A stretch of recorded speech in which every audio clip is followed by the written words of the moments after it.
These are the times that try men's souls. The summer soldier and the sunshine patriot will, in this crisis, shrink from the service of their country. But he that stands by it now deserves the love and thanks of man and woman. Tyranny, like hell, is not easily conquered. Yet we have this consolation with us, that the harder the conflict, the more glorious the triumph. What we obtain too cheap, we esteem too lightly. It is dearness only that gives everything its value. Heaven knows how to put a proper price upon its goods, and it would be strange indeed if so celestial an article as freedom should not be highly rated. Britain, with an army to enforce her tyranny, has declared that she has a right not only to tax, but to bind us in all cases whatsoever. And if being bound in that manner is not slavery, then is there not such a thing as slavery upon earth? Even the expression is impious, for so unlimited a power can belong only to God.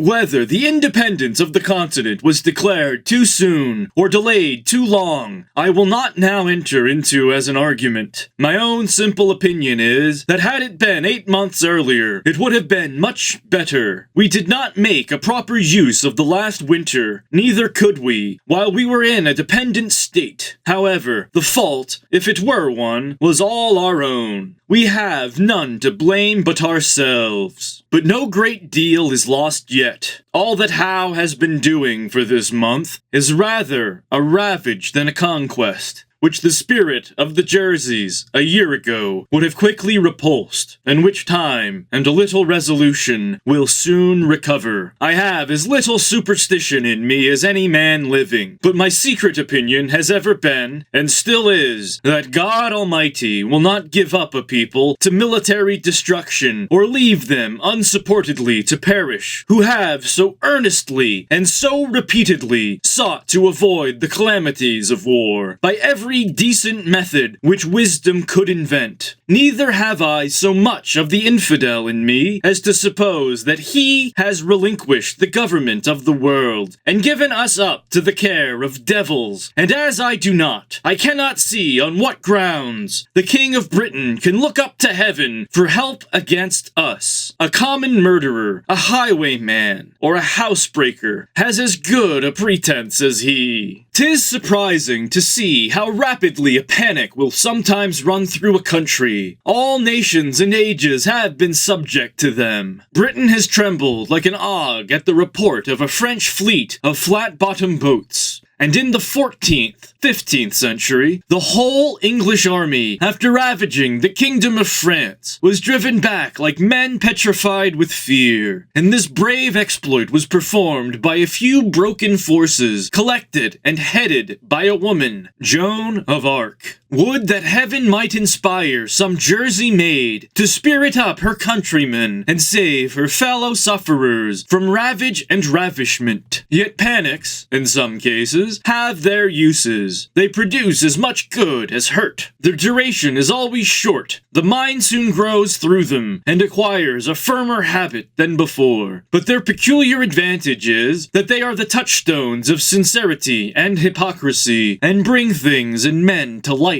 which might otherwise have lain forever undiscovered. In fact, they have the same effect on secret traitors which an imaginary apparition would have upon a private murderer. They sift out the hidden thoughts of man and hold them up in public to the world. Many a disguised Tory has lately shown his head that shall penitentially solemnize with curses the day on which Howe arrived upon the Delaware. As I was with the troops at Fort Lee and marched with them to the edge of Pennsylvania, I am well acquainted with many circumstances which those who live at a distance know but little or nothing of. Our situation there was exceedingly cramped. the place being a narrow neck of land between the North River and the Hackensack. Our force was inconsiderable, being not 1/4 so great as Howe could bring against us. We had no army at hand to have relieved the garrison had we shut ourselves up and stood on our defense. Our ammunition, light artillery, and the best part of our stores had been removed on the apprehension that Howe would endeavor to penetrate the Jerseys, in which case Fort Lee could be of no use to us, for it must occur to every thinking man, whether in the army or not, that these kind of field forts are only for temporary purposes, and last in use no longer than the enemy directs his force against the particular objects which such forts are raised to defend. Such was our situation and condition at Fort Lee on the morning of the 20th of November, when an officer arrived with information that the enemy with 200 boats had landed about 7 miles above. Major General Nathaniel Greene, who commanded the garrison, immediately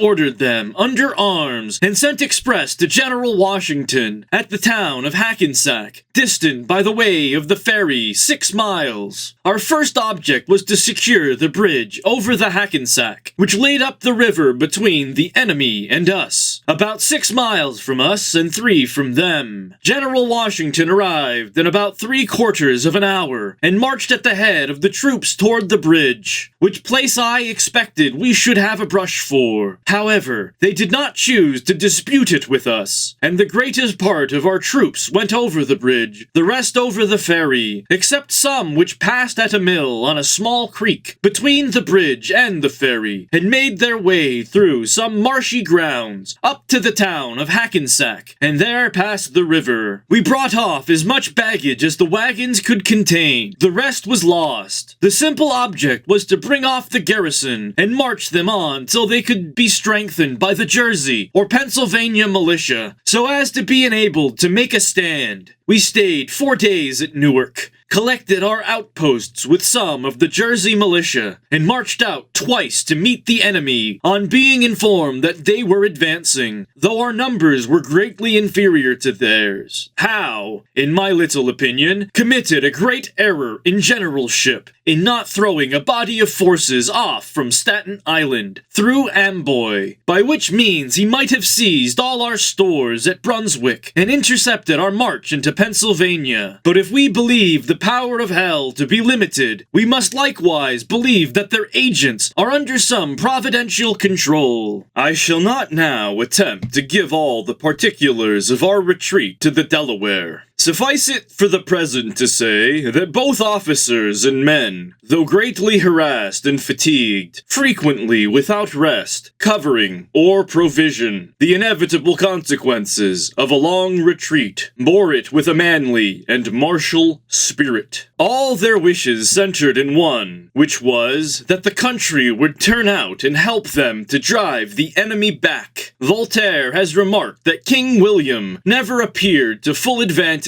but in difficulties and in action. The same remark may be made on General Washington, for the character fits him. There is a natural firmness in some minds which cannot be unlocked by trifles, but which, when unlocked, discovers a cabinet of fortitude, and I reckon it among those kind of public blessings which we do not immediately see, that God hath blessed him with uninterrupted health, and given him a mind that can even flourish upon care. I shall conclude this paper with some miscellaneous remarks on the state of our affairs, and shall begin with asking the following question. Why is it that the enemy have left the New England provinces and made these middle ones the seat of war? The answer is easy. New England is not infested with Tories, and we have been tender in raising the cry against these men, and used numberless arguments to show them their danger. But it will not do to sacrifice a world either to their folly or their baseness. The period is now arrived, in which either they or we must change our sentiments, or one or both must fall. And what is a Tory? Good God! What is he? I should not be afraid to go with 100 Whigs against 1,000 Tories were they to attempt to get into arms. Every Tory is a coward, for servile, slavish, self-interested fear is the foundation of Toryism, and a man under such influence, though he may be cruel, never can be brave. But before the line of irrecoverable separation be drawn between us, let us reason the matter together. Your conduct is an invitation to the enemy, yet not one in 1,000 of you has heart enough to join him. Howe is as much deceived by you as the American cause is injured by you. He expects you will all take up arms and flock to his standard, with muskets on your shoulders. Your opinions are of no use to him, unless you support him personally, for 'tis soldiers, and not Tories, that he wants. I once felt all that kind of anger which a man ought to feel against the mean principles that are held by the Tories. A noted one, who kept a tavern at Amboy, was standing at his door, with as pretty a child in his hand, about 8 or 9 years old, as I ever saw, and after speaking his mind as freely as he thought was prudent, finished with his unfatherly expression, "Well, give me peace in my day. Not a man lives on the continent, but fully believes that a separation must sometime or other finally take place, and a generous parent should have said, if there must be trouble, let it be in my day, that my child may have peace." And this single reflection, well applied, is sufficient to awaken every man to duty. Not a place upon earth might be so happy as America. Her situation is remote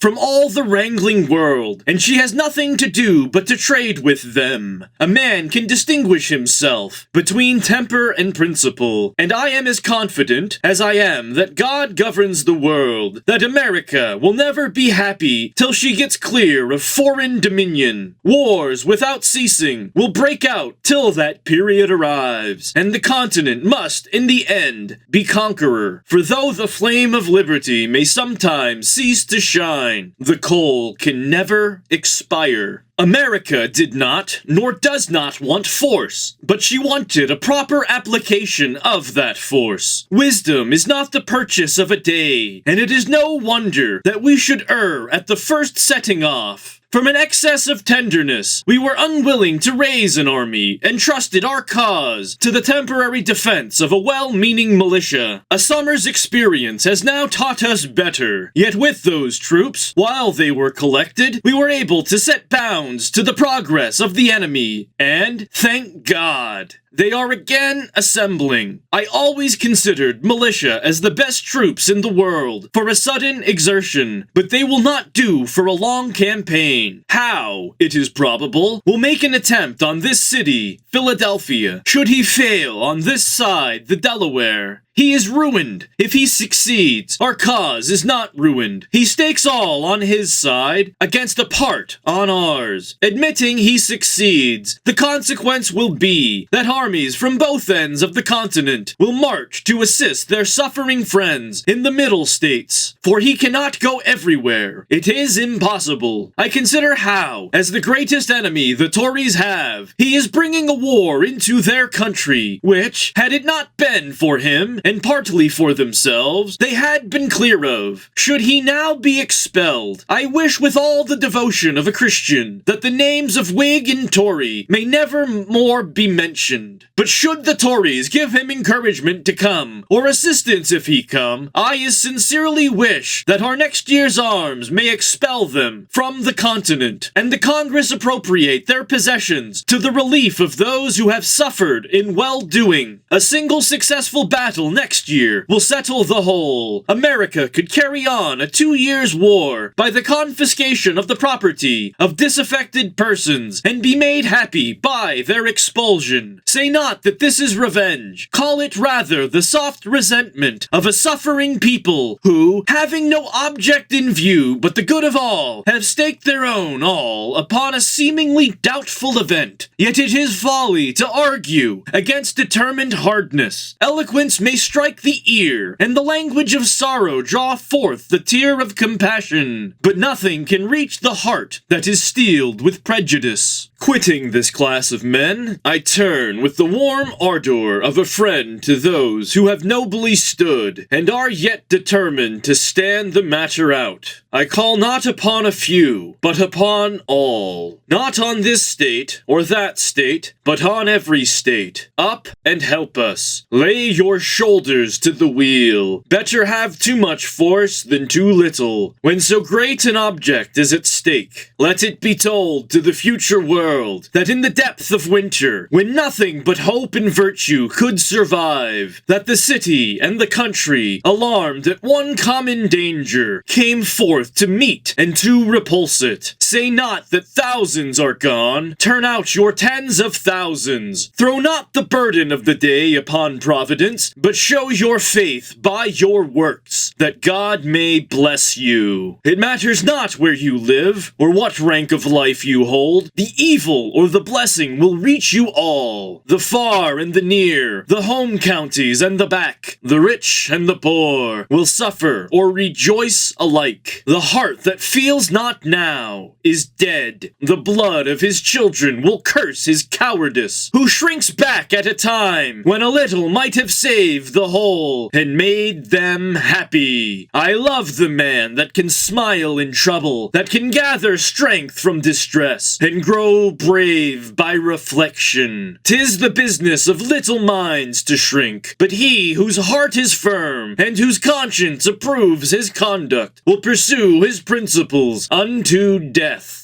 My own line of reasoning is to myself as straight and clear as a ray of light. Not all the treasures of the world, so far as I believe, could have induced me to support an offensive war, for I think it murder. But if a thief breaks into my house, burns and destroys my property, and kills or threatens to kill me, or those that are in it, and to bind me, in all cases whatsoever, to his absolute will, am I to suffer it? What signifies it to me whether he who does it is a king or a common man, my countryman or not my countryman, whether it be done by an individual villain or an army of them? If we reason to the root of things, we shall find no difference. Neither can any just cause be assigned why we should punish in the one case and pardon in the other. Let them call me rebel and welcome. I feel no concern from it. But I should suffer the misery of devils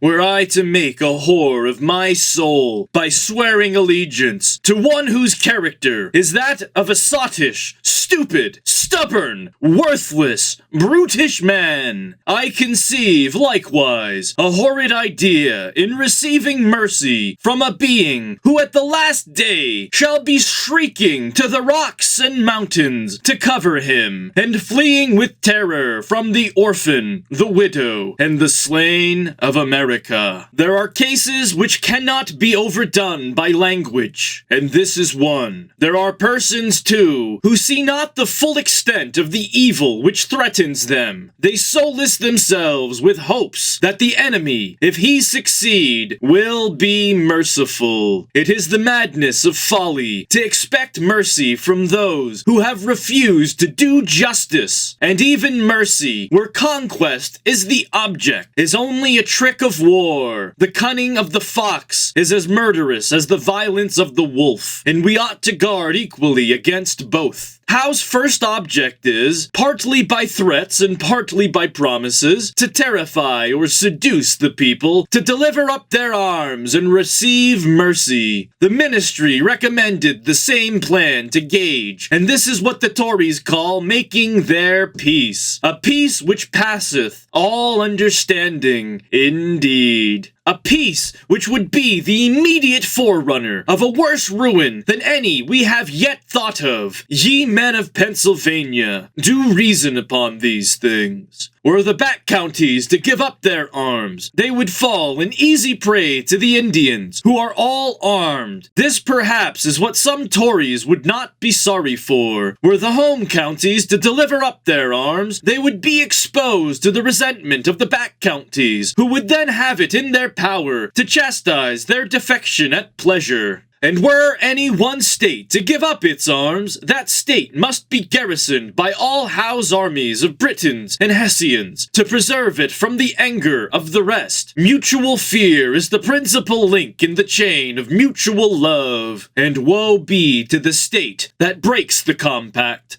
Howe is mercifully inviting you to barbarous destruction, and men must be either rogues or fools that will not see it. I dwell not upon the vapors of imagination. I bring reason to your ears, and, in language as plain as ABC, hold up truth to your eyes. I thank God that I fear not. I see no real cause for fear. I know our situation well, and can see the way out of it. While our army was collected, Howe dared not risk a battle, and it is no credit to him that he decamped from the White Plains and waited a mean opportunity to ravage the defenseless Jerseys. But it is great credit to us that, with a handful of men, we sustained an orderly retreat for near 100 miles, brought off our ammunition, all our field pieces, the greatest part of our stores, and had 4 rivers to pass. None can say that our retreat was precipitate, for we were near 3 weeks in performing it, that the country might have time to come in. Twice we marched back to meet the enemy, and remained out till dark. The sign of fear was not seen in our camp, and had not some of the cowardly and disaffected inhabitants spread false alarms through the country, the Jerseys had never been ravaged. Once more we are again collected and collecting. Our new army at both ends of the continent is recruiting fast, and we shall be able to open the next campaign with 60,000 men, well armed and clothed. This is our situation, and who will